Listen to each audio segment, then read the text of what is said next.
அரசியல் சதுரங்கம் நிகழ்ச்சிக்கு உங்களை எல்லாம் வரவேற்கிறோம். இன்றைய தமிழ்நாட்டில் மிகவும் பரபரப்பான ஒரு அரசியல் சூழல் நிலவுகிறது. அகில இந்தியாவே தமிழ்நாட்டை உற்று நோக்கி கொண்டிருக்கிறது. இப்படி ஒரு பரபரப்பான சூழல் இதற்கு முன் இல்லாத அளவிற்கு இந்த முறை எல்லா விதமான அரசியல் நகர்வுகளும் நடந்து கொண்டிருக்கின்றன. அடுத்து என்ன நடக்கும் என்ற கேள்விக்குறியோடு ஆவலோடு எல்லோரும் காத்திருக்கக்கூடிய ஒரு சூழல் நிலவுகிறது. அஇஅதிமுகவினர் யாரை தேர்ந்தெடுப்பார்கள்? ஏற்கனவே பொதுச் செயலாளராக சசிகலா அவர்கள் இருக்கிறார்கள். சசிகலா அவர்கள் முதலமைச்சராக வருவேன் என்று கூறிக்கொண்டிருக்கிறார். அதே நேரத்தில் ஓபிஎஸ் அவர்கள் நான் தான் முதலமைச்சர் என்கிறார். அவருக்கும் எம்எல்ஏக்கள் ஆதரவு இருக்கிறது என்று குறிப்பிடுகிறார். இப்படி ஒரு அரசியல் சூழல். அதே நேரத்தில் திமுக அமைதி காத்து நடக்கக்கூடிய நிகழ்வுகளை உன்னிப்பாக கவனித்துக் கொண்டிருக்கிறார்கள். மற்ற கட்சிகளும் என்ன நடக்கிறது என்பதை அவர்களுடன் பார்த்துக் கொண்டிருக்கிறார்கள். இப்படிப்பட்ட ஒரு பரபரப்பான சூழல் தமிழ்நாட்டில் நிலவி கொண்டிருக்கிறது. இதை பற்றி இந்த அரசியல் சதுரங்கத்தில், இந்த சதுரங்க வேட்டையில் யார் இறுதியாக முதலமைச்சர் நாற்காலில் உட்காரப் போகிறார்கள் என்பதையெல்லாம் இந்த தமிழகம், அகில இந்தியாவே உன்னிப்பாக பார்த்து கொண்டிருக்கிறது. நம்முடன் இன்று பத்திரிகையாளர் பா. கிருஷ்ணன் அவர்கள் இணைந்திருக்கிறார் நம்முடைய அரங்கத்தில். வணக்கம் சார். நம்ம ஏற்கனவே கடந்த சில நாட்களாக கவனித்துக் கொண்டிருக்கிறோம். தமிழ்நாட்டில் ஒரு அசாதாரணமான சூழல் நிலவி கொண்டிருக்கிறது. இந்த அசாதாரணமான சூழல் இதற்கு முன்பு இருந்திருக்கிறதா? உண்மையிலேயே இது அசாதாரணமான சூழல் தானா? கிட்டத்தட்ட இதை போல ஒரு அசாதாரணமான சூழ்நிலை எம்ஜிஆர் மறைவுக்கு பின்னாடி ஏற்பட்டது. ஆனால் அதை விட மோசமான ஒரு நிலை தான் இப்போ இருக்கு. என்ன காரணம்னா, முதல்ல எம்ஜிஆர் மறைந்த திடீர் மறைவு, அவருடைய மறைவு உடனடியாக யார் முதல்வர், அடுத்த முதல்வர் என்ற பேச்சு வரும்போது எம்ஜிஆர் உடல் நலம் குறுகிய காலத்திலேயே அப்போது ஆளுநர் கிட்ட எம்ஜிஆர் சொல்லியிருக்காரு முன்னாடி, நான் இல்லாத பிளேஸில் நிதியமைச்சர் நாவலர் நெடுஞ்செழியன் பார்ப்பார் அப்படின்ட்டு. அதன் அடிப்படையில் இடைக்கால முதலமைச்சராக நாவலர் நெடுஞ்செழியன் இருந்தார். அப்போ அந்த வேக்கம் வந்து அன்சர்டனிட்டி, ஒரு ஸ்திரமற்ற நிலை இல்லாமல் இருந்தது. பிறகு சட்டப்பேரவை ஆளுங்கட்சியினுடைய தலைவராக, அதாவது முதலமைச்சராக யார் வருவது என்ற கேள்வி என்ற சூழல் உருவாகும் போது நெடுஞ்செழியன் நான் போட்டியிடுகிறேன் என்றார். அப்போ நெடுஞ்செழியன் வந்து இப்போ முதலமைச்சர் ஜெயலலிதாவுக்கு ஆதரவு பெற்றவராக இருந்தார். அப்போவே வந்து கட்சி எம்ஜிஆர் இருந்தபோது ஆர் வீரப்பன் ஒரு கோஷ்டியாகவும் ஜெயலலிதா ஒரு கோஷ்டியாகவும் இருந்தாங்க. பிறகு இந்த ஜெயலலிதா அவங்களோட ஆதரவாளர்கள் ஜெயலலிதா அவர்கள் நாவலரை ஆதரிப்பதாக அப்போ சொன்னாங்க 1988. இதுக்கு எதிராக வந்து ஆர் வீரப்பன் போட்டியிடல. மாறாக ஆர் வீரப்பனோட ஆதரவு அவங்கெல்லாம் சேர்ந்துக்கிட்டு எம்ஜிஆரோட துணைவியாக விஎன் ஜானகி மேலே வந்து முதலமைச்சராக இருந்துட்டாங்க. ஸோ போட்டின்னு அறிவிக்கப்பட்டது. ஆனால் அப்போ ஒரு அசாதாரணமான சூழ்நிலை பலத்தை நிரூபிக்க வேண்டும் என்கிற போது எனக்கு தான் விஎன் ஜானகி மேலுக்கு தான் பலம் உண்டுட்டு நிறைய எம்எல்ஏக்கள் அவர்கள் பக்கம் இருந்தார்கள் என்று சொல்லப்படுது. ஜெயலலிதா ஆதரவு பெற்ற எம்எல்ஏக்கள் நாவலர் நெடுஞ்செழியன் ஆதரிப்பதாக சொன்னாங்க. பட் இந்த ஓட்டெடுப்பு இந்த சூழலுக்கு முன்னாடியே சட்டசபையில் ஒரு மிகப்பெரிய கலவரம் ஏற்பட்டு ஆட்சியை கலைக்கப்பட்டு விடுது. ஆட்சி கலைச்ச உடனே அந்த குழப்பத்துக்கு ஒரு முற்றுப்புள்ளி வந்துச்சு. அடுத்தது தேர்தல். அதுக்கப்புறம் கட்சிகள் பிரிஞ்சது, அணியா உருவாச்சு, போட்டியிட்டாங்க. அந்த கலைகள்லாம் மாறி போச்சு. அதுப்போ ஒரு நிலையற்ற தன்மை எதுவும் கிடையாது. அந்த ஆட்சி கலைப்பு எங்கே போது ஃபுல் ஸ்டாப் வச்சாச்சு. இப்போ என்னன்னா, ஜெயலலிதா அம்மையார் மறைந்த உடனடியாகவே ஓபிஎஸ் பன்னீர்செல்வத்தை வந்து முதலமைச்சராக சட்டப்பேரவை உறுப்பினர்கள் அத்தனை பேரவே தேர்ந்தெடுத்தாங்க. அவர் முதலமைச்சராக பொறுப்பேற்ற போது தன்னுடைய கவுன்சில் ஆஃப் மினிஸ்டர்ஸ், தன்னுடைய அமைச்சர்கள் இன்னார் என்ற லிஸ்ட்டை ஆளுநர் கிட்ட கொடுத்து அவர்களும் பதவியேற்றாங்க. இதெல்லாமே மிட் நைட்டில் நடந்திருக்கு. அவசரமாக நடந்தது போல ஒரு அசாதாரணமான நிலை அந்த பதவியேற்பிலே இருந்தது. சரி, அதெல்லாம் போகட்டும். அதுக்கு பிறகு ஸ்மூத்தாக நடந்தது. அப்போ கட்சிக்கு தலைமை யார் அப்படிங்கிற கேள்வி வரும்போது சசிகலாவை நிறுத்தி அவர் கட்சிக்கு பொதுச் செயலாளர் ஆக்கலாங்கிற ஒரு இடம் இதுவரை சுமூகமாக தான் நடந்தது. இந்த சுமூகமான சூழல் எதுவுமே பிரச்சனை இல்லை. திடீரென்று பன்னீர்செல்வத்தால் அமைச்சராக்கப்பட்ட அல்லது அவர் சொல்லி கவர்னர் வந்து பதவி பிரமாணம் செய்த அமைச்சர்களில் சில பேர் சசிகலா தான் முதலமைச்சர் ஆகணும், கட்சியினுடைய தலைவராக இருக்கிற கட்சியினோட பொதுச் செயலாளராக சுப்ரீமோ அவர் தான் வரணும், இந்த கமெண்ட் சொல்லும் போதுதான் இங்க வந்து ஒரு உரசல் ஏற்பட்டது. நான் அதாவது சசிகலா பொதுச் செயலாளர் ஆகிற வரைக்கும் இந்த பிரச்சனை இல்லை, உரசல் இல்லை. சசிகலா பொதுச் செயலாளர் முதலமைச்சராகும் வேண்டும் என்ற போதுதான் எல்லோருக்கும் பிரச்சனை ஆரம்பிக்கும். முதல் பிரச்சனை உரசல் ஆரம்பிச்சது. அப்போ மற்ற கட்சியை சேர்ந்தவர்கள்லாம் என்ன சொன்னாங்க, முதலமைச்சர் கீழேயே அமைச்சராக இருக்கிற ஒருத்தரை இன்னொருத்தரை முதலமைச்சர் ஆகணும் அப்படின்னு சொன்னா அவருக்கு தனக்கு முதலமைச்சராக இருக்கிறவர் மேல நம்பிக்கை இல்லை என்பது வெளிப்படையாக தெரியுது. இது சரியா, இது விசாரணைக்குரியது அல்லது ஆய்வுக்குரியது, இது அரசியல் படி சரியில்லை அப்படின்னு மற்ற கட்சிகள் கமெண்ட் பண்ண ஆரம்பிச்சிட்டாங்க. அப்போ இது ஒரு 10-15 நாளுக்கு முன்னாடி ஆரம்பிச்சாச்சு. அதுக்கான சரியான ஒரு தீர்வையோ வழிமுறைகளோ இதையும் காணலை. ரெண்டாவது, சசிகலா பேரை முன்மொழிந்து அவங்களும் வந்து என்னை வந்து கட்சி பொதுச் செயலாளர் தேர்ந்தெடுங்க, அவர் முதலமைச்சராக நீடிக்கட்டும், இந்த சர்ச்சையை வந்து கான்ட்ரவர்சி வந்து உருவாக்கணும், ஸ்டாப் இட், நிறுத்தி விடுங்கள் அப்படின்னு சொல்லலை. நம்ம இதில் தான் ஆரம்பிச்சது பிரச்சனை.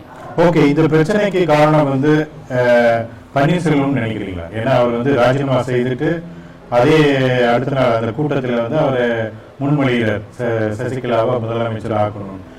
அதற்கு பிறகு அவர் வெளியே வந்து தவ வாழ்க்கையை ஜெயலலிதா தொடர்ந்த மாதிரி தன்னுடைய தவத்தின் மூலமாக தன்னுடைய கருத்துக்களை பத்திரிகையாளர்கள் மத்தியில் அவர் வெளிக்கொட்டி இருக்கிறார். இந்த காட்சிகள் என்ன நினைக்கிறீங்க? அதாவது பன்னீர்செல்வம் சசிகலா முதலமைச்சர் ஆக வேண்டாம் என்று சொல்கிறார், என்ன சொல்ல வர? அவர் சசிகலா முதலமைச்சர் ஆக வேண்டாம்னு சொல்லலை.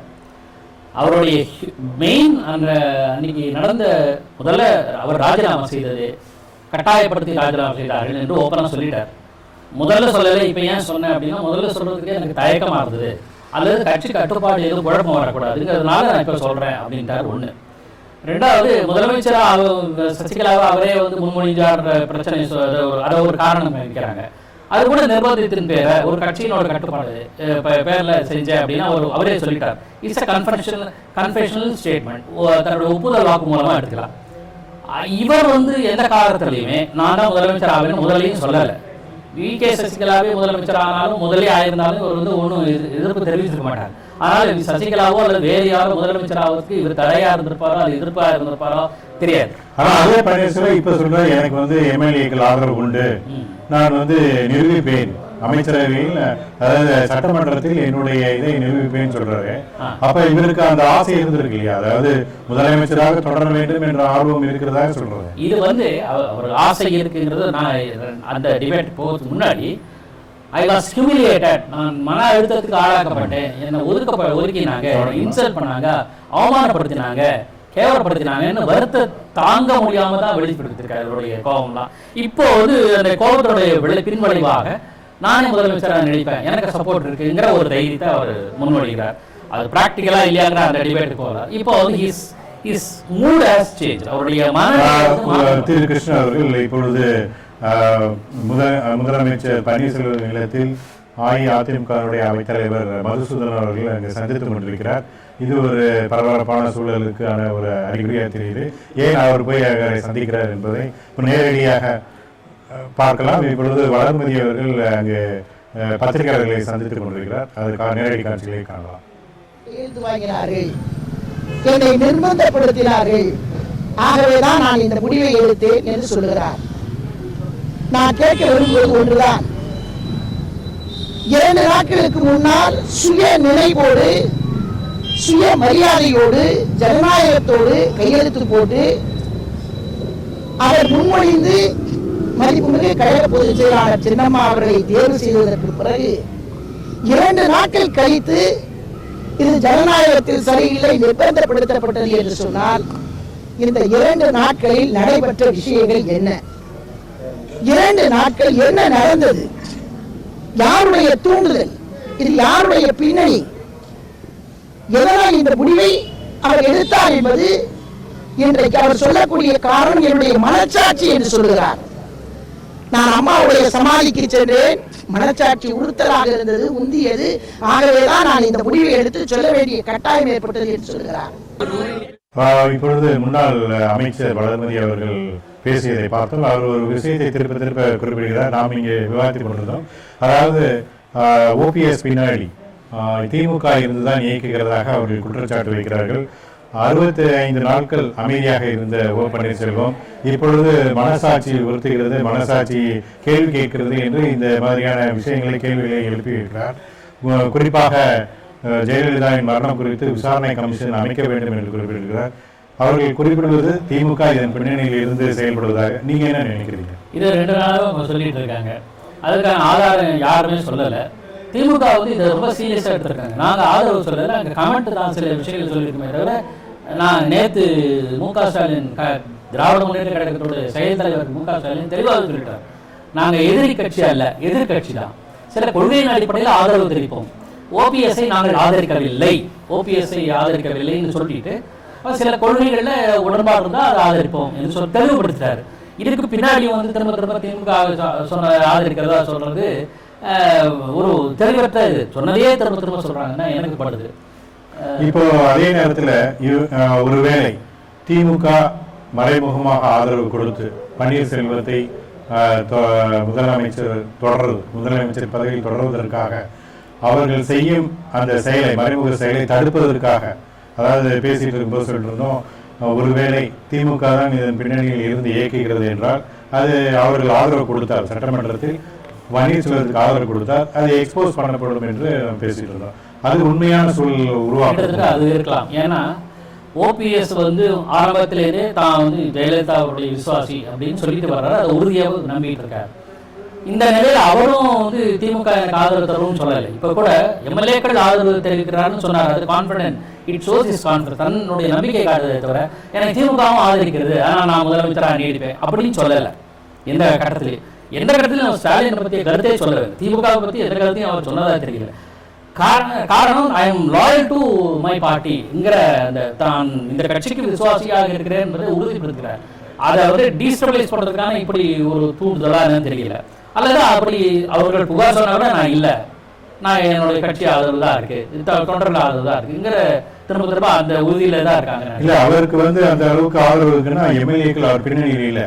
அவர் குறிப்பா பாத்தீங்கன்னா ஒரு 5-6 எம்எல்ஏ தான் இருக்காங்க. மாணிக்கம், ஆறுக்குட்டி, மனோகரன், மனோரஞ்சிதம், சண்முகநாதன், இவர்கள் தான் இருக்கிறாங்க. மற்ற எம்எல்ஏக்கள் எல்லாம் வந்து இப்பொழுது ரிசார்ட்டுகளிலும் ஹோட்டல்களிலும் தங்க வச்சிருக்காங்க. இந்த மாதிரியான ஒரு எம்எல்ஏக்களை கடத்தி சென்று அவர்கள் குறிப்பிடுவது, எதிர்கட்சிகள் சொல்வது கடத்தி சென்று வைத்திருக்கிறார்கள். அதே போல பாமகவினுடைய வழக்கறிஞர் ஒருவர் சென்னை உயர்நீதிமன்றத்தில் ஆட்கொணர்வு மனு தாக்கல் செய்ய இருக்கிறதாக தகவல் வருகிறது. இப்படிப்பட்ட ஒரு சூழல் எதை காண்பிக்கிறது? இப்போ பெரும்பாலான எம்எல்ஏக்கள் விசி சசிகலா பக்கம் இருப்பதாக ஒரு தெரிகிறது, பரவாயில்ல தெரியுது. இப்போ முதல் வேலை திடீர்னு ஆளுநர் வரும்போது, ஆளுநர் வந்து எனக்கு யார் முதலமைச்சராக நீங்க, உங்களுடைய பலத்தை நிறுவியுங்கள் அப்படின்னு கேட்கும் பட்சத்தில் ஓபிஎஸ் ஒரு லிஸ்ட் கொடுக்கலாம், சசிகலா தரப்பினர் ஒரு லிஸ்ட் கொடுக்கலாம். அந்த லிஸ்ட்டில் எது சரி, எது மெஜாரிட்டியாக இருக்கு, பெரும்பாலும் 117 எம்எல்ஏக்கள் தேவை ஒரு பெரும்பான்மை உள்ள அரசு அமையறதுக்கு, அந்த கட்சியை அந்த அணியினர். இது வந்து ஒரு சிறு விளக்கம் தேவை. ஏன்னா முதல்ல வந்து இவங்க கவர்னரை பார்க்கணும். ஓபிஎஸ் வந்து இன்று மாலை சந்திக்கக்கூடும் கவர்னர். அதற்கு பிறகு சசிகலா 5 மணி அளவில் சந்திப்பார் என்று கூறப்படுகிறது. கவர்னர் 3:30 மணிக்கு சென்னை வருகிறார். முதலில் பன்னீர்செல்வம் அவர்கள் சந்தித்து தன்னுடைய நிலையை விளக்குவார் என்று எதிர்பார்க்கப்படுகிறது.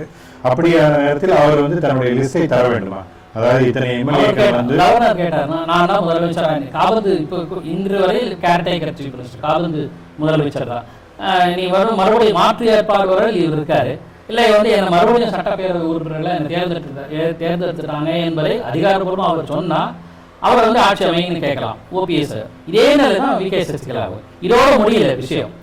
நாளைக்கு இது பிரச்சனையா வரும்போது, அரசியல் நிகழ்வுகள் எதுவான மாறலாம்ங்கிற போது ஒரு முதலமைச்சராக ஓபிஎஸ்ஓ அல்லது சசிகலாவோ பொறுப்பேற்ற பிறகு சட்டசபையில் உன்னோட பலத்தை நிரூபிக்கணும்ன்ற ஒரு நிலை இருக்கு. இது வந்து மத்தியில் வந்து சரண் சிங் ஆட்சியில் நடந்திருக்கு, சந்திரசேகர் கவர்மெண்ட்ல நடந்திருக்கு. அப்போ வந்து அந்த கட்டத்துல அசம்பிளியில 117 எம்எல்ஏக்கள், அது எந்த கட்சின்றது. இப்படிப்பட்ட ஒரு சூழல், அதாவது 2 பேரும் ஒருவேளை நாங்கள் தான் இந்த ஆட்சியை அமைக்க போகிறோம் என்று பன்னீர்செல்வமும் சசிகலாவும் கோரும் விதத்தில் சட்டசபையை கூட்டி அதை நிரூபிக்க வேண்டும். எம்எல்ஏக்கள் உடனடியாக சசிகலா வந்து பதவி ஏற்பதற்கான வாய்ப்புகள் தெரியலையா? இல்ல முதல்ல வந்து லிஸ்ட் கேட்ட உடனே எனக்கு இவ்வளவு பேர் ஆதரிக்கிறாங்க, சரி நீ முதலமைச்சர் ஆயிடு அப்படின்னு சொல்லிடுவாங்க. ஆன பிறகு நீ சட்டசபையில இத்தனை நிரூபிச்சாகணும் பலத்தை, அது பிறகு தொடரலாம் அப்படிங்கிற ஒரு சட்ட வகை இருக்கு. கான்ஸ்டிடியூஷன் எப்படி இருக்குன்னு தெரியல, ஆனா இதுதான் நடைமுறையா இருந்திருக்கு. அப்படிதான் நிறைய பேர் இருந்திருக்காங்க. ஏக் தின் கா சுல்தான் என்று அழைக்கப்பட்ட சரண் சிங் சாப் பார்லிமெண்ட்டை சந்திக்காமலே பிரைம் மினிஸ்டரா இருந்தார். அவர் பிரைம் மினிஸ்டரா இருந்து ஒரு முழு கேபினெட்டே ஃபார்ம் செய்யப்படுது. ஆனா பார்லிமெண்ட்டை சந்திக்கும் போது அவருக்கு பலம் இல்லாமல் போச்சு. ஏன்னா காங்கிரஸ் வித்ரா பண்ணிட்டாங்க, அதனால அவர் ஆட்சி இழந்தார். இதே மாதிரி விஎன்ஜார் கூட முதலமைச்சரா பொறுப்படுத்திட்டாங்க, தீமே வந்தாச்சு. ஸோ யார் அவர் கன்வின்ஸ் ஆகிறார், ஆளுநர் வந்து எனக்கு திருப்தி இவரை கூப்பிடலாம் அப்படின்னு அவங்க கன்வின்ஸ் ஆனாராம். அவருடைய டிஸ்கிரிப்ஷன்ல நீ முதலமைச்சர் ஆகணும், உன்னோட மந்திரி சபைகள் அமைக்கலாம் அப்படின்னு கொடுப்பாங்க. சோ இந்த பெண்டுலம் வந்து இப்ப இவரோட கையில அவர் தான் முடிவு செய்ய வேண்டும் யார் வந்து அடுத்த முதலமைச்சராக இருக்க போறாங்க, அது தொடர போகிறார்கள் என்பது. அதுதான் அப்போ அவர் என்ன லிஸ்ட் கொடுக்குறாரு, இப்போ பன்னீர்செல்வம் என்ன லிஸ்ட் கொடுக்குறாரு, சசிகலா நம்ம கொடுக்குறாங்கன்றத பொறுத்து முடிவு எடுத்துட்டு அதற்கு பிறகும் வந்து பலத்தை நிரூபிக்க வேண்டிய சூழல், அப்படி ஒரு சூழல் பல கட்டங்களில் ஏற்பட்டிருக்கு. இப்போ வங்கி கணக்கை முடக்க சொல்லி முதலமைச்சர் காபந்து முதலமைச்சர் பன்னீர்செல்வம் அவர்கள் சொல்லியிருக்கிறார், அதாவது அஇஅதிமுக. ஆனால் அவரை பொருளாதார பொறுப்பிலிருந்து கட்சியினர் நீக்கிவிட்டனர். ஸோ இவருக்கு வந்து இன்னும் நான் தான் பொருளாளர் என்று சொல்லிக்கொண்டு இந்த வங்கி கணக்கை முடக்க பார்க்கிறார். இது என்ன காரணம்? காரணம் என்பது ஒரு பக்கம் இருக்கட்டும், ஏன்னா ஃபைனான்ஸ் விஷயங்கிறதுனால பொருளாளர் அதிமுக பொருளாளர் யார் என்பது இறுதி செய்யப்பட்டு அதை வந்து வங்கிக்கு முறையாக தெரிவிக்கப்பட்டதா என்று இல்லை. எந்த கட்சியோ எந்த ஆர்கனைசேஷனோ இவங்க தான் பொருளாளர் திண்டுக்கல் சீனிவாசன் தேர்ந்தெடுக்கப்பட்டாங்க. அந்த இன்ஃபர்மேஷன் வந்து வங்கிக்கு போச்சா, முறையாக அவங்க போய் பதிவு பண்ணிக்காங்களா, என்ன இது தெரியாது. அதுக்கு பிறகு சப்போஸ் இப்போ திண்டுக்கல் சீனிவாசன் அதிமுக பொருளாளர் அப்படிங்கிற தகவலை இவங்க ஃபேக்ஸ் பண்ணியோ அல்லது முறையாக தெரிவித்து அவங்க பதிவு பண்ணிட்டாங்கன்னா திண்டுக்கல் சீனிவாசன் தான் ஆப்ரேட் பண்ண முடியும். ஆஸ் எ ட்ரெஷரர் பொருளாளர் என்கிற முறை அவர் தான் அந்த நிதி வழக்குகளை வந்து கையாள முடியும், இவரால் பண்ண முடியாது. இவர் சொல்லி முடக்கு அப்படின்னாலும் முடியாது. ஆனால் ஒருவேளை இதெல்லாம் இல்லாத பட்சத்தில் பழைய நிலைதான் வங்கியை பொறுத்தவரை பழைய நிலை தான் நீடிக்கிறது என்றால் பொருளாளராக கருதப்படும் பன்னீர்செல்வம் சொல்வது இதான் அவர்கள் கேட்டார்கள். இது பேப்பர் தான் எல்லாமே.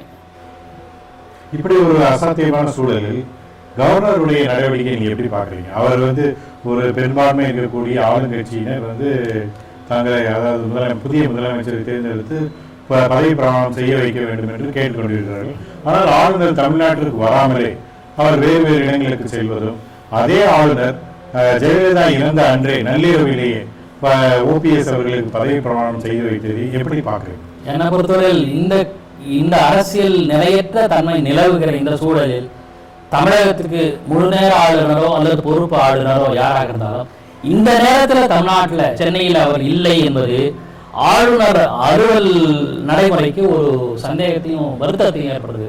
3-4 நாள் சி.கே. சசிகலாவை சிஎம்ஆ தேர்ந்தெடுத்த உடனே அவர் அடுத்த கட்ட நடவடிக்கைகளை செயல்படுத்தணும்.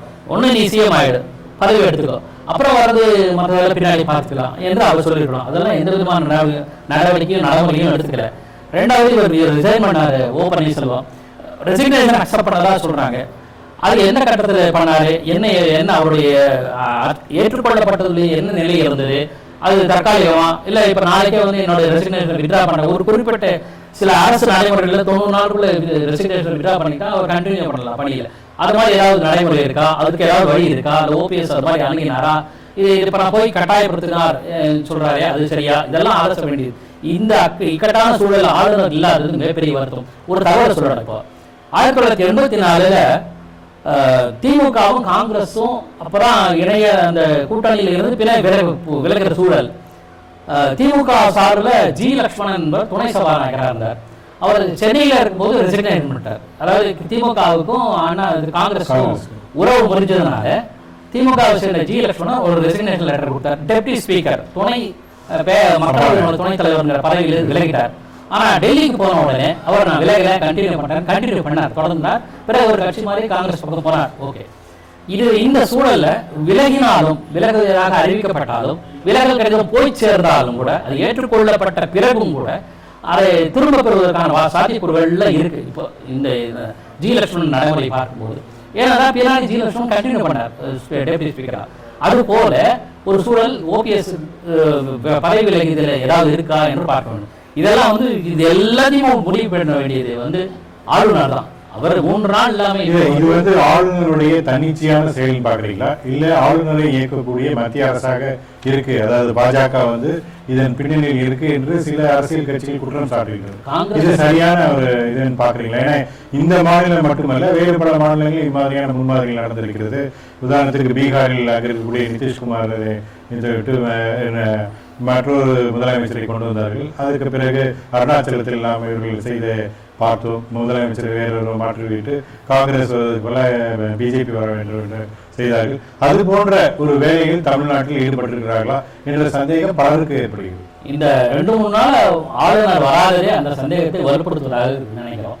இப்போ திமுக 1991 திமுக அரசை டிஸ்மிஸ் செய்யணும் அப்படின்னு மத்திய அரசாங்கம் அப்போது இருந்த சந்திரசேகர் அரசாங்கம் முடிவு பண்ணும்போது அப்போது ஆளுநர் அந்த பர்னாலார் மாட்டேன்னு மறுத்துட்டார். எனக்கு இவங்களை டிஸ்மிஸ் பண்ணுறதுக்கான இந்த முகாந்திரமும் இல்லை அப்படின்னு சொல்லி மறுத்துட்டாரு. ஆளுநருடைய உத்தரவை பெற்று அல்லது மற்ற வழியில் கவர்னருடைய கன்சென்ட் ஆர் அதர்வைஸ்ங்கிற கிளாஸ் இருக்கு. அந்த ஆர் அதர்வைஸ்ங்கிற கிளாஸ் வச்சுதான் மத்திய அரசாங்கம் வந்து நடவடிக்கை வச்சது. ஆளுநர்களை பொறுத்தவரையில் அரசியல் பார்வையில் ஆளுநர்கள் பெரும்பாலும் மத்திய அரசாங்கத்தோட ஏஜென்ட்டாக தான் செயல்படுறாங்க. அதுதான் ஒரு பெரிய வருத்தம். இப்போ சந்தேகம் தான் ஏற்படுது. நேரடியாக இந்த காலத்தில் ஈடுபடாட்ட வந்து கிருஷ்ணபுரம் பாலாவுக்கு போதில் எந்த சமயத்தில் ஆளுநர். நீங்க இன்னொரு இன்ட்ரெஸ்டிங்கான ஃபேக்ட் பார்க்கணும். ஜெயலலிதா இருந்த பொழுது வெங்கையா நாயுடு அவர்கள் இங்கு தமிழ்நாட்டில் இருந்து சென்னையில் இருந்து எல்லா விதமான பணிகளையும் மேற்பார்வையிட்ட மாதிரி தான் இருந்தார், கூடவே இருந்தார் கடைசி வரைக்கும். ஆனால் இப்பொழுது பார்த்தீங்கன்னா வேறு மாதிரியான ஒரு திசையை நோக்கி நகர்வுகள் நகர்கின்றன. அதாவது கவர்னர் இங்கு வராமல் இந்த ஆட்சி கேட்கும் போது அவர்கள் பதவி பிரமாணம் செய்து வைக்காமல் இந்த இழுத்தடிப்புக்கு ஒருவேளை பிஜேபி தன்னுடைய நிலையை இங்கு நிறுத்திக் கொள்வதற்கோ இல்லை தன்னுடைய கிளைகளை பரப்பிக் கொள்வதற்கோ முயற்சிக்கிறதா என்ற சந்தேகம் எதிர்கட்சிகள் கூறுகிறார்கள். இந்த சந்தேகம் நியாயமானது. அவர் வந்து உடனடியாக செயல்பட்டிருந்தா எனக்கு சந்தேகம் வர்றதுக்கான வாய்ப்பு இருக்காது. சந்தேகம் இருந்தால் கூட அதை சொல்வதற்கான வாய்ப்பே இல்லாமல் இருக்கு. இப்போ வந்து சூழல் வந்து போச்சு. அதனால வந்து காங்கிரஸ் பிரமுகர் அபிஷேக் சிங் கூட சொல்லியிருக்காரு பிஜேபி தான் பின்னணியில் இருக்கு அப்படின்ட்டு. முதலமைச்சர் பன்னீர்செல்வம் மறுத்திருக்கலாம், அது வேற. பட் இந்த சூழல் அசாதாரண சூழலை நீடிப்பதற்கு மறைமுகமாக ஆளுநர் உதவிட்டாரோ அப்படிங்கிற ஒரு சந்தேகம் இருக்கிறாரு. இன்னைக்கு பாத்தீங்கன்னா குடியரசுத் தலைவரை சந்திப்பதாக இருக்கிறார்கள் அஇஅதிமுக எம்பிக்கள் டெல்லியில. அவர்கள் வந்து முறையிட போகிறார்கள் குறிப்பிட்டார்கள். அதே நேரத்தில் இங்கே ஆளுநர் இங்கே வந்து சசிகலாவை மாலை 5 மணி அளவில் சந்திப்பதாக தகவல்கள் வருகின்றன. ஸோ இந்த மூவ், அதாவது எம்பிக்கள் எல்லாரும் பிரசிடென்ட்டை போய் பார்த்து சந்தித்து தங்களுடைய குறைகளை தெரிவிப்பது எந்த விதத்தில் சரியா இருக்கும்? அது என்ன பொருத்தமாக இருக்குன்னு தெரியும். நாடாளுமன்றத்துக்கோ அல்ல மத்திய அரசாங்க நிலையிலேயே எந்த விதமான தேவையும் கிடையாது. பார்லிமெண்ட் நாடாளுமன்ற அதிமுக உறுப்பினர்கள் குடியரசுத் தலைவர் சந்திப்பதனால் என்ன ஆக போகிறது என்று தெரியவில்லை. அதுக்கான அரசியல் ஒரு சிக்னிஃபிகன்ஸ் அடையாளம் எதுவும் குறியீடு எதுவும் தெரியலை. இப்போ முழுக்க முழுக்க மாநிலம் தொடர்பானது. இப்போ செயல்பட வேண்டியது ஆளுநர். அது ஒன்றுதான். இப்போ மையம் வந்து ஆளுநர். அவர் ஒன்று சசிகலாவை அழைத்து முதலமைச்சர் ஆக்கலாம், அல்லது ஓபிஎஸ்ஐ அழைத்து முதல்வர் ஆக்கலாம், இல்லை 2 பேரும் இல்லாமல் பொதுவாக யார் பலமானவர்கள் சொல்லுங்கன்னு பகிரங்கமாக சொல்லி அவர்களை அழைத்து முதலமைச்சர் ஆகலாம். இல்லை இதில் எதுவுமே எனக்கு திருப்தி இல்லை என்று தமிழக அரசை கலைக்க சொல்லவும் வாய்ப்பு இருக்கு. ஆனால் சட்ட பூர்வமாக அரசியல் சட்டப்படி இப்போது சூழல் தமிழக சட்டத்தையோ அமைச்சரையோ கலைப்பதற்கான சாத்தியக்கூறுகள் இல்லை. அதனால இந்த இத்தனை ஆப்ஷன்ஸும் ஆளுநர் கையில தான் இருக்கு, மற்றவர்கள் கையில் யார்கிட்டையுமே இல்லை. ஆக இந்த நேரத்தில் செயல்பட வேண்டியது ஆளுநர் மட்டுமே, அவர் கையில் தான் இருக்கு. ஆளுங்கட்சியான அஇஅதிமுக இத்தனை குழப்பங்கள் நடந்து கொண்டிருக்கிற பொழுது திமுகவினர் அமைதி காத்து வருவது என்ன மாதிரியான ஒரு அரசியல் சூழலை இங்கு உருவாக்கி இருக்கு? எல்லா அரசியல் கட்சிகளுக்கும் ஒரு அஜெண்டா உண்டு. நாம தான் ஆட்சிக்கு வரணுங்கிறது தவறு கிடையாது. திமுக நினைத்தாலும் தவறு கிடையாது. அது முதலமைச்சராக நீண்ட காலம் அரசியல் இருந்த மு.க. ஸ்டாலின் முதலமைச்சர் பதவி விரும்புவது ஒன்றும் பெரிய வியப்புக்குரியது ஒன்றும் இல்லை. அவர் செயல்பட்டும் இருக்கிறார். ஒரு தலைமை பதவியில் சென்னை மாநகர மேயராக இருந்திருக்கார், துணை முதல்வர் பதவியிலே இருந்திருக்கார். அதனால அவங்க வந்து காத்திருத்தல் வந்து அவங்களுடைய நாகரிகத்தை காட்டுவதாக நினைக்கிறேன். இந்த நேரத்தில் வந்து நாங்கள் ஓபிஎஸ்ஐ ஆதரிக்கிறோம் என்று சொல்லவில்லை. 79 சரண் சிங்கை ஆதரிக்கிறோம் என்று இந்திரா காங்கிரஸ் சொன்னது போலவோ, அல்லது சந்திரசேகரை ஆதரிக்கிறேன் என்று 1990 காங்கிரஸ் ராஜீவ்காந்தி காங்கிரஸ் சொன்னது போலவோ செயல்படவில்லை. பலம் இவங்க கையில் இருந்தால் நான் பன்னீர்செல்வத்தை ஆதரிக்கிறேன் என்று மு.க. ஸ்டாலின் சொன்னால் 89 பேரும் அவங்க பன்னீர்செல்வத்தை ஆதரிப்பாங்க. அவர் முதலமைச்சர் நீடிக்க வாய்ப்புகள் அதிகம் இருக்கு. ஆனா அது மாதிரி சொல்லாம அவங்க சைலண்ட் ஸ்பெக்டேட்டர் தான் இருக்காங்க. அவங்களோட சைலண்ட் ஸ்பெக்டேட்டர் இருக்கிறதுனால தான் அஇஅதிமுக இந்த மாதிரி குற்றச்சாட்டு வைக்கிறாங்களா? அதாவது இவர் பின்னணியில் இருந்து திமுக செயல்படுகிறது என்று அதை தூண்டி விடுறாங்கன்னு நினைக்கிறேன். அதுக்கும் மு.க. ஸ்டாலின் தெளிவா பதில் சொல்லிட்டாரு. இப்படி திமுக சீண்டக்கூடாது, நாங்க வேடிக்கை பார்த்திருக்க மாட்டோம். திமுகவை ஹார்ட் பண்ணுகிற வரையில், அவர்கள் புண்படுத்துகிற வரையில் அவர்கள் பேசினாங்க, இதுதான் காரணம் அப்படின்னு சொன்னா அப்போ அவங்க சீரியஸா எடுத்துப்பாங்க. அப்போ அவங்களுடைய நடவடிக்கை என்னவா இருக்கும்னு தெரியாது. எந்த சூழல்ல முடிவெடுப்பாங்க, என்ன மாதிரி முடிவெடுப்பாங்கன்னு தெரியாது. இன்றைய சூழல் வரையில் திமுகவினுடைய நடவடிக்கை வந்து வெறுக்கத்தக்கதாக எதுவும் இல்லை. திருப்திகரமாக தான் செயல்பட்டிருக்கிறார்கள், நாகரிகமாக தான் நடந்து கொண்டிருக்கிறார்கள். எந்த விதமான அரசியல் கமெண்ட் சொல்லலை, எந்த பக்கம் சார்பாக இருக்கணும்னு கூட அவங்க இன்னும் காட்டலை. அதனால அவங்க they play a decent role, ஒரு கண்ணியமான. தமிழ்நாட்டில் இருக்கக்கூடிய பாஜக தலைவர்கள் சிலர் வந்து சசிகலா வருவதை நேரடியாக சொல்லாமல் மறைமுகமாக சொல்லி வருகிறார்கள் வேண்டாம் என்று. ஆனால் அதே நேரத்தில் சுப்பிரமணிய சுவாமி தொடர்ந்து சசிகலா அவர்கள் பதவியேற்க வேண்டும் என்று குறிப்பிடுகிறார். ஆனால் சசிகலா ஜெயலலிதாவுடன் இருந்த பொழுது அவரை குறித்து பல விமர்சனங்களை வைத்தவர் சுப்பிரமணிய சுவாமி. ஏன் இந்த திடீர் மாற்றம் அவருடைய நடைமுறையில், இல்லை பிஜேபி மத்தியில் ஏன் இந்த குழப்பம் நிலவுகிறது? பிஜேபி மத்தியில் குழப்பம்னு எனக்கு சொன்னல. பிஜேபியில் பெரும்பாலான ஒரு நிலைப்பாட்டை எடுத்தார். பிஜேபியில் இருப்பதாக சொல்லப்படும் சுப்பிரமணிய சாமி எப்போதுமே வித்தியாசமாக நடவடிக்கை நிலையை தான் எடுப்பார். அது அவருடைய இயல்பு. ஜனதா கட்சியில் இருக்கும்போது கூட சந்திரசேகர் ஒரு பாதையில் போனாலும் இவர் எதிராக போவார். ஜனதா கட்சியில் மொரார்ஜி தேசாய்க்கு ஒரு பாதையில் போனால் இவர் எதிராக போவார். இவருக்கே ஒரு தனித்துவம் இருக்கு. அதை வந்து சில பேர் சீரியஸாக எடுத்து செயல்படுவாங்க, சில பேர் சீரியஸாக எடுத்துக்காம இருப்பாங்க. என்னை பொறுத்த ஐ டோன்ட் திங்க் ஒரு சீரியஸான கமெண்டாக நம்ம எடுத்துக்கிறது இல்லை. இளைய கணேசனோ அல்லது மத்திய அரசாங்க அமித்ஷாவோ அல்லது வெங்கையா நாயுடுவோ அல்லது முரளிதர் ராவோ அல்லது தமிழிசை சவுந்தரராஜன் போன்றவர் சொல்கிற போது தான் அவங்க என்ன நிலைப்பாடு எடுக்கிறாங்கன்னு ஒரு தெளிவு வருது. இது எல்லாத்தையும் விட தமிழ்நாட்டில் பிஜேபி என்ன சொன்னாலும் ஒன்றும் பிரயோஜனம் இல்லை. ஏன்னா அவங்களுக்கு ஒரு அரை எம்எல்ஏ கூட கிடையாது, ஒரு எம்எல்ஏ கூட கிடையாது. அதனால அவங்களால அவங்க கமெண்ட் வந்து எந்த விதமான பாதிப்பையும் ஏற்படுத்த போகுது. நிச்சயமா அது வந்து மிகப்பெரிய பாதிப்பை ஏற்படுது. ஏன்னா 2 திராவிட கட்சிகள் தான் தமிழ்நாட்டை மாறி மாறி ஆண்டு கொண்டிருக்கிறது. அவங்களுக்கு பலம் அதிகமாக இருக்கிறது. மத்திய அரசில் இருந்து எந்த விதமான ஒரு சிக்னல்ஸ், அதாவது வெங்கையா நாயுடு நான் குறிப்பிட்டது போல இங்கே இருந்து ஜெயலலிதா இருந்த பொழுது இங்கே இருந்த எல்லா விதமான பணிகளை மேற்கொண்டவர், அமித்ஷாவோ பிஜேபியினுடைய தலைவர், மோடி, பிரதமர் மோடி, இவர்கள் யாருமே தமிழ்நாட்டில் என்ன நடக்கிறது என்று தெரியாதது போல அமைதி காத்து வருவது எதை காண்பிக்கிறது? 2 வகையும் பார்க்கலாம். சைலண்ட் ஸ்பெக்டேட்டர்ஸ் திமுக சொன்ன மாதிரி ஃபிஷிங் த ட்ரபிள் வாட்டர்னு சொல்லுவாங்க ஆங்கிலத்தில். குழம்பிய குட்டையில் மீன் பிடிப்பது. அநேகமாக பாரதிய ஜனதா கட்சி எந்த கருத்தையும் முன்வைக்காது இருப்பது வரையில் கீப்பிங் கார்ட்ஸ் க்ளோஸ் டு செஸ்ட்னு சொல்லுவாங்க. என்ன ஒரு கருத்தை சொல்லிட்டா இதுதான் அங்கே புரிஞ்சிடும். எந்த கருத்தையுமே சொல்லலைன்னா அவங்க எந்த கருத்தை வச்சிருக்காங்கன்ற குழப்பம் மக்கள் மத்தியில் நீடிக்கும். இந்த குழப்பம் மக்கள் மத்தியிலே இருக்கட்டும் என்பது திட்டமிட்டே எந்த விதமான கருத்தையும் மத்தியில் உள்ள பாஜக சொல்லவில்லை என்றுதான் எனக்கு தோன்றுது. இப்போ இந்த சூழல், வித்தியாசமான இந்த சூழல்ல பல நடிகர்கள் நடிகைகள் தங்களுடைய கருத்துக்களை ட்விட்டர் மூலமாக தெரிவித்து வராங்க. குறிப்பாக கமலஹாசன், அதே போல கௌதமி, இவர்கள் எல்லாமே வந்து சசிகலாவுக்கு எதிரான ஒரு நிலையை எடுத்தது போல ஓபிஎஸ் தொடர வேண்டும் என்று குறிப்பிடுகிறார்கள். பெரும்பான்மையான மக்கள் மத்தியில் அந்த மனநிலை இருப்பதாக தெரிகிறது. இதெல்லாம் வந்து பரவலாக பேசப்பட்டு வரும் இந்த சூழல். நீங்க என்ன நினைக்கிறீங்க? சசிகலா வருவதில் யார் யாருக்கு விருப்பமில்லை? நடிகர் நடிகைகளும் தங்களை அணிகளாக பிரித்து செயல்படுகிறார்கள். அது எனக்கு சரியா சொல்ல தெரியல. ஆனா சசிகலாவால் நேரடியாக பாதிக்கப்பட்டவர் வந்து திரைப்பட இசையமைப்பாளர், தயாரிப்பாளர் கங்கை அமரன். அவர் நேரடியாக சொல்லிட்டார். அப்புறம் ஜெயலலிதாவுக்கு விசுவாசியாக இருந்த மன்சூர் அலிகான் ஏற்கனவே 2 மாதங்களுக்கு முன்பு நினைக்கிறேன், 1 மாதத்துக்கு முன்பு அவரே வந்து இந்த மருத்துவம் சரியா இல்லை, அதுல ஏதோ மர்மம் இருக்கு, ஜெயலலிதா அவருடைய மரணத்தில் மர்மம் இருக்குன்னு அவரே வெளிப்படையாக சொல்லிட்டார். அவர் மன்சூர் அலிகான் ஓபிஎஸ் ஆதரிக்க ஆரம்பிச்சிட்டார். திரைப்படத்தில் பாக்யராஜ், இந்த மாதிரி சில பேர் வந்து ஓபிஎஸ் ஆதரிக்காங்க. இவர்கள் எல்லாமே அநேகமாக என்னுடைய கணிப்பு வி.கே. சசிகலா தரப்பினரால் பாதிக்கப்பட்டவர்களாக இருப்பார்கள் என்றுதான் எனக்கு கருதுறேன்.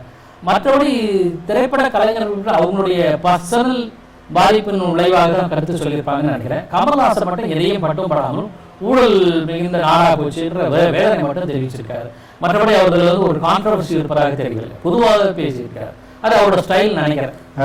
பொதுவாக வந்து கர்நாடகா, ஆந்திரா அங்கேதான் வந்து எம்எல்ஏக்களை கடத்தி கொண்டு ஒரு நட்சத்திர ஹோட்டலில் வைத்து பிறகு சிறிது நாள் கழித்து அவர்களை நேரடியாக சட்டமன்றத்துக்கு கொண்டு வருவது, இதெல்லாம் நடந்திருக்கிறது. காட்சிகள் எல்லாம் நடந்து கர்நாடகாவிலே ஒரு அரசியல் குழப்பம் ஏற்பட்ட பொழுது எடியூரப்பாவுடைய ஆதரவாளர்கள் சென்னையில் வந்து தங்கியிருந்தார்கள்.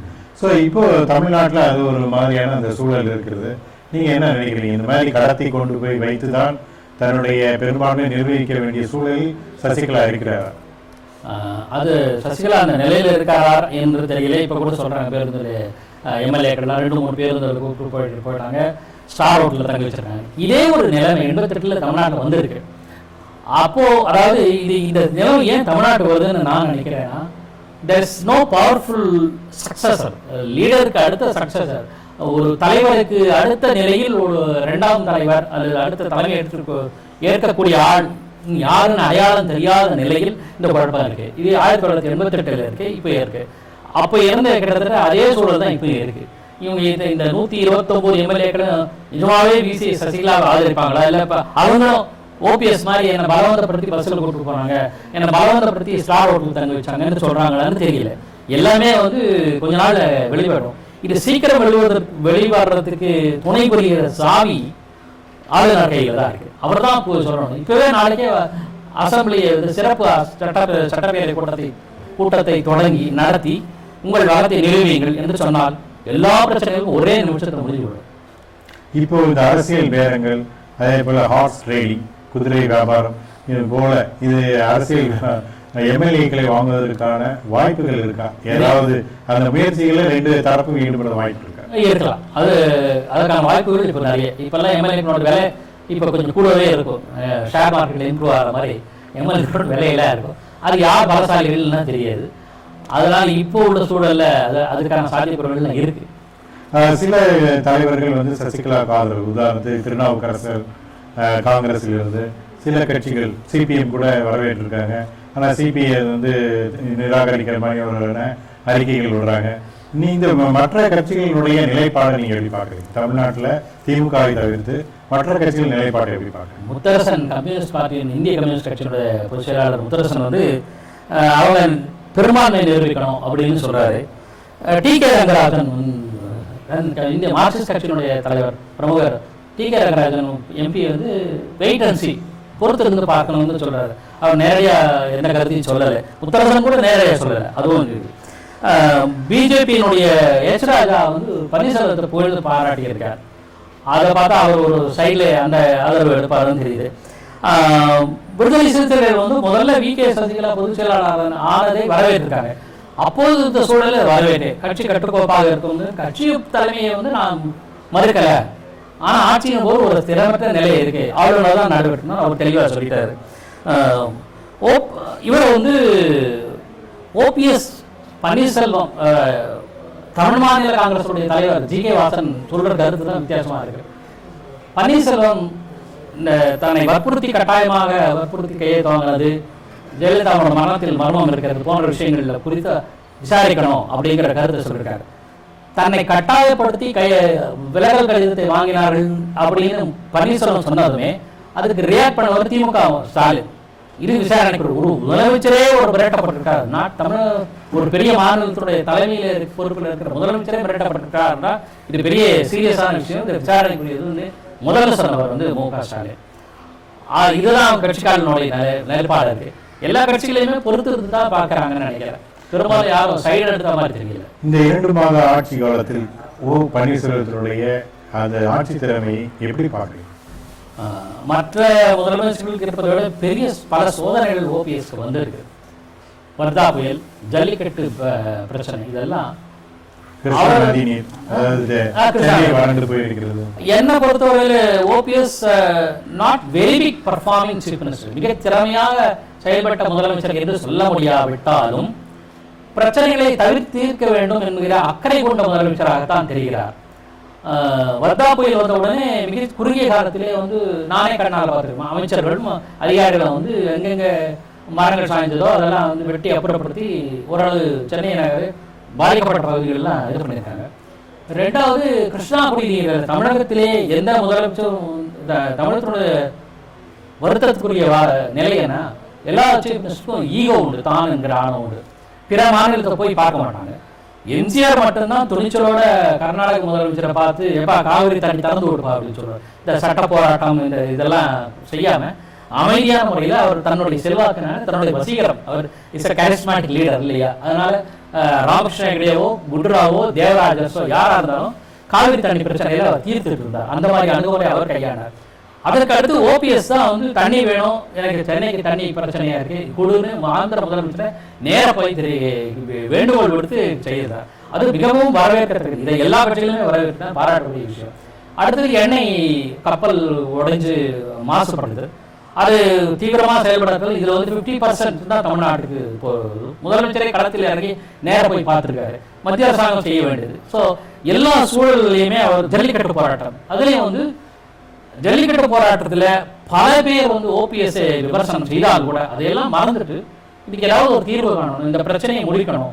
கடைசியில் ஒரு போலீஸ் தாக்குதல் கூட பிரச்சனை ஏற்பட்டா கூட எந்த பிரச்சனையும் வராமல் காப்பாற்றணும், தன்னை ஜல்லிக்கட்டு நானே நடத்துறேன்னு சொன்னாலும் அதை அனுமதிக்கலை. அதை கூட ஒரு ஈகோ பிரச்சனையாக எடுத்துக்காம சரி சுமூகமாக நடந்தா போகிற நமக்கு என்ன வேண்டியிருக்கு என்கிற ஒரு நல்ல எண்ணத்தோடு அவர் செயல்படுறதா தெரியுது. மிக சோதனையான 5-6 பிரச்சனைகளையும் இக்கட்டான சூழல்ல தனக்கே உரிய ஒரு எளிமையான தன்மையில் அவர் செயல்பட்டுருக்காருனால இது பாராட்டக்கூடிய அம்சமாக தான். இந்த பிரச்சனைகள் வேற யாருக்கும் வந்ததா தெரியல. அடுத்தடுத்து வந்து இப்போ பன்னீர்செல்வம் அவர்கள் வந்து விசாரணை கமிஷன், உச்ச நீதிமன்ற நீதிபதி வைத்து விசாரணை கமிஷன் ஏற்படுத்த வேண்டும் ஜெயலலிதா மரணத்தை குறித்து அப்படின்னு சொல்றாரு. ஆனால் அதே நேரத்தில் 75 நாட்கள் என்னை சந்திக்க விடலை, அம்மாவை நான் சந்திக்கவில்லை, அவர்கள் இப்படி சொன்னாங்க, அதை நம்பிட்டு இருந்தோம் அப்படின்றார். ஸோ இந்த மாதிரியான ஸ்டேட்மெண்ட் இது வந்து நிச்சயமாக ஒரு விசாரணை கமிஷன் அமைத்து ஜெயலலிதாவின் மரணம் குறித்து விசாரிக்கப்பட வேண்டும் என்று ஒரு மூத்த பத்திரிகையாளர் நீங்கள் நினைக்கிறீங்களா? கண்டிப்பா. ஏன்னா ஒரு முதலமைச்சர் சீரியஸாக படுத்துட்டு இருக்காங்க, ஹாஸ்பிட்டலைஸ் ஆகிருக்காங்க. அடுத்த சீனியர் மினிஸ்டர் அவரும் 2 முறை முதலமைச்சராக இருந்திருக்காரு. அவரே அந்த முதலமைச்சரை சந்திக்க முடியல, அவருடைய அமைச்சர்கள் சந்திக்கல, ஒரு கட்டத்தில் ஆளுநரே சந்திக்க இயலவில்லை என்று கூட கூறப்படுகிறது. இப்படி ஒரு சூழ்நிலை, ஒரு அசாதாரணமான சூழ்நிலை எந்த காலத்திலையும் ஏற்பட்டதில்லை. எம்ஜிஆர் அவர்கள் 84 அப்பல்லோ மருத்துவமனையில் அனுமதிக்கப்பட்ட போது அந்த செய்தியாக சேகரிக்கிற ஒரு வாய்ப்பு எனக்கு கிடைத்தது. கிட்டத்தட்ட ஒரு 5-6 நாட்கள் அப்பல்லோ மருத்துவமனை சேர்ந்திருக்கு. அப்போது இந்த மாதிரியான எந்த இக்கட்டான சூழலும் இல்லை. டிரான்ஸ்பரன்சி, வெளிப்படைத்தன்மை இருந்தது. தினசரி அப்போதைய சுகாதார அமைச்சராக இருந்த எஸ்வி சில அமைச்சர்கள், உதாரணத்துக்கு பண்ருட்டியில் அமைச்சர் கே கிருஷ்ணசாமி போன்றவர்கள் கூட இருந்து எம்ஜிஆருக்கு என்னென்ன நடக்கிறது என்று சொல்வார்கள். வீரப்பன் செய்தித்துறை அமைச்சர், அவர் எம்ஜிஆர் என்ன சிகிச்சை எடுத்துக்கொண்டார், எப்படி இருக்கிறார் என்ற புகைப்படத்தோடு கொண்டார். இன்னும் சொல்ல போனால் எம்ஜிஆர் அவர்கள் கருப்பு கண்ணாடி போட்டிருப்பார், தொப்பி போட்டிருப்பார். நார்மலாக இருக்கும்போது அவர் சிகிச்சை பெறும்போது கருப்பு கண்ணாடியோ தொப்பியோ இல்லாமல் அவர் உணவருந்தி இருப்பதும் போட்டோவை எடுத்து செய்தித்துறை அமைச்சராக இருந்த வீரப்பன் பத்திரிகைகளுக்கெல்லாம் விநியோகித்தார். போட்டோ மட்டுமல்ல, புரூக்லின் மருத்துவமனையில் இருக்கும்போது எம்ஜிஆர் அவர்களுடைய வீடியோவை எடுத்து அனுப்பினார். அதை தொலைக்காட்சியில், அப்போது தொலைக்காட்சி மட்டும் தான், தூர்தர்ஷன் மட்டும் தான் உண்டு, அதுவும் ஒளிபரப்பினார்கள். ஸோ எந்த விதமான மறைவு ஒளிபரப்பு இல்லாமல் டிரான்ஸ்போர்ட்டாக இருந்தது எம்ஜிஆர் காலத்தில். அதுபோல் எதுவுமே நடக்கல 75 நாட்களில். அது மிகப்பெரிய சந்தேகத்துக்குரியது. சார், இப்போ 2 3 நாளைக்கு முன்னாடி ரிச்சர்ட் பேலே அப்புறம் அப்போலோ மருத்துவமனையுடைய மருத்துவர்கள் அவர்களே வந்து அரசாங்கம் ஏற்பாடு செய்த ஒரு பத்திரிகையாளர் சந்திப்பை நடத்தி அவர்கள் விளக்கம் கொடுத்திருக்கிறார்கள். இதன் பின்னணி என்ன நினைக்கிறீங்க? பின்னணி வந்து அவங்க அரசாங்கம் ஏற்பாடு செய்ததாக சொல்றாங்க. எந்த அரசாங்கம்? அதுவே புரியல, அது தெரியல. தமிழக அரசாங்கமாக இருக்கலாம். சரி, அரசாங்கம் சார்பாக நடத்தக்கூடிய ஒரு செய்தியாளர் கூட்டத்தை ஏன் வேறொரு இடத்துல இருக்கணும்? அரசாங்கத்துக்கு சுகாதாரத்துறையினுடைய கான்ஃபரன்ஸ் ஹாலிலே நடத்தலாமே பத்திரிகையாளர் கூப்பிட்டு, அதை செய்யல. அந்த குழுவில், மருத்துவர் குழுவில் அரசாங்கத்தை சேர்ந்த ஒரே ஒரு மருத்துவர் நிபுணர் வந்து அந்த மேடம் மட்டும்தான், மற்றவர்கள் யாரும் இல்லை. 2வது, இந்த பத்திரிகையாளர் கூட்டத்துக்கு அடுத்து இதுவரையில் கொஞ்ச நாள் மறந்திருந்த ஜெயலலிதாவினுடைய சிகிச்சை பற்றிய விஷயங்களை மறந்திருந்த மக்களுக்கு இன்னும் சந்தேகத்தை ஏற்படுத்தியிருக்கு என்பதுதான் உண்மை. பல கருத்துக்களுக்கு அவர்களால் நேரடியாக பதில் சொல்ல, சில மொழிபெயர்ப்பு பிரச்சனை கூட தமிழ் பத்திரிகையாளர் கேட்ட கேள்விக்கு முழுமையாக இல்லாமல் செலக்டிவ் டெலிஷன்ங்கிற மாதிரி தனக்கு சாதகமாக ஆங்கிலத்தை மொழிபெயர்த்து பிள்ளை கிட்ட சொல்லி பதில் வாங்கின சம்பவம்லாம் நடந்திருக்கு. நிச்சயமாக விசாரணை கமிஷன் நடத்தப்படுவோம் என்ற அவர்களுடைய கோரிக்கை நியாயமானது. பத்திரிகையாளர் கூட்டத்துக்கு திடீரென்று 75 நாள் கழிச்சு நடத்த வேண்டிய அவசியம் இல்லையே.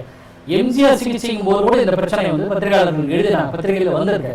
ஆனால் எம்ஜிஆர் சிகிச்சை முடிந்து அவர் அப்போலோ ஹாஸ்பிட்டல்லேருந்து புரூக்லின் போயிட்டு திரும்பி வந்த பிறகு லீஷரா வித்தின் 1 வாரத்துக்குள்ளே அப்போது சேர்மனாக இருந்த, இப்போது சேர்மனாக இருக்கிற பிரதாப் ரெட்டி பத்திரிகையாளர் சொல்லி honourable chief minister was well treated, இதெல்லாம் நடந்து எல்லா விவரங்களையும் சொன்னார். இப்போ அது மாதிரி இல்லை.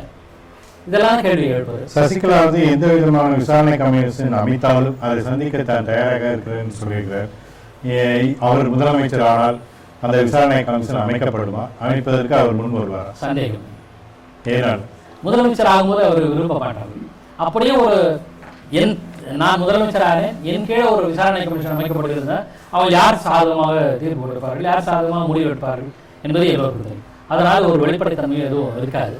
அது உச்சிதமாக இது சரியாக நடைபெறுமா கேள்வி கிடையாது.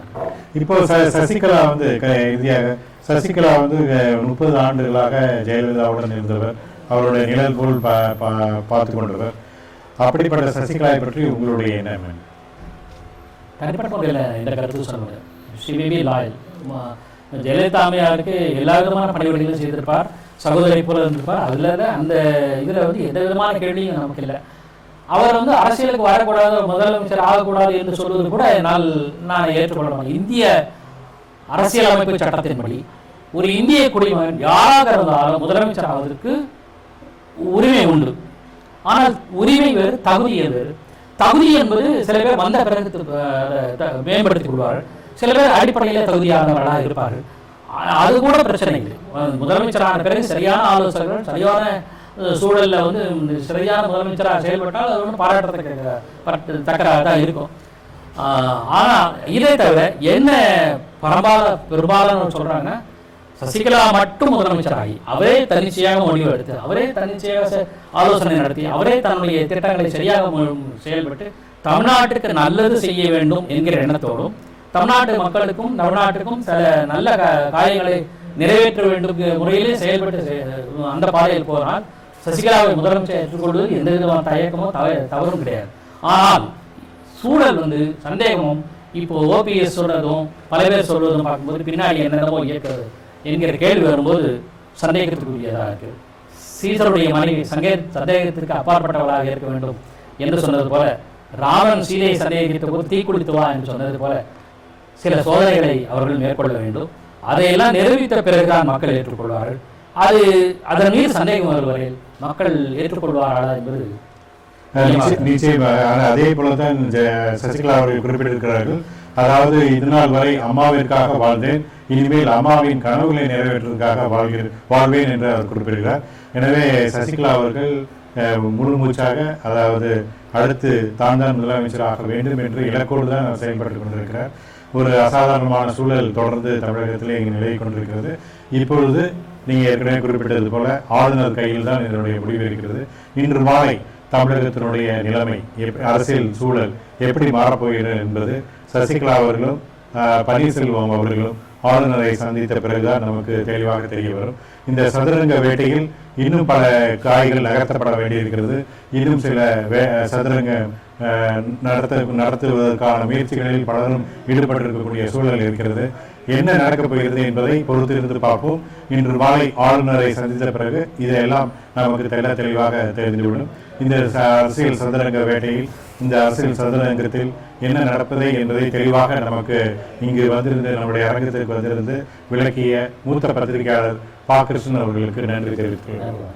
மீண்டும் ஒரு அரசியல் சதுரங்க வேட்டை, அந்த சதுரங்க நிகழ்ச்சியில் உங்களை சந்திக்கும் வரை எல்லோருக்கும் வணக்கம், நன்றி.